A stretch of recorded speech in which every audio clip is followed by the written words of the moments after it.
Di Pasar Megang Sakti, Kecamatan Megang Sakti, Kabupaten Musirawas, terdapat salah seorang pengrajin sol. Pak Yono, beliau sudah lama menjalani usaha ini. Mangkal di pinggir jalan Sahri Wahab, Pasar Megang Sakti, Kabupaten Musirawas. Usaha sol adalah usaha yang melayani perbaikan sepatu ataupun sandal yang rusak.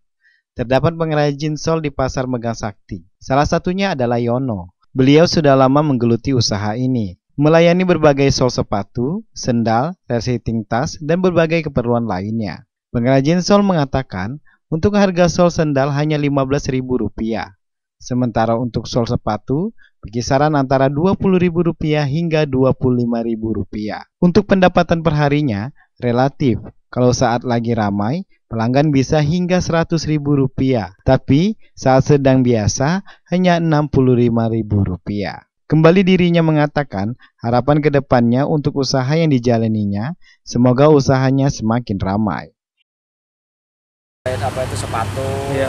Terus sandal, termasuk benar-benar resleting tas, payung bisa.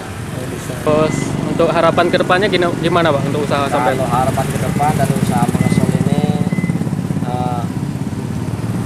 harapannya bisa lebih ramai lagi. Bisa lebih ramai lagi lah kayak gitu. M. Dani Ramadhani, Silampari TV melaporkan.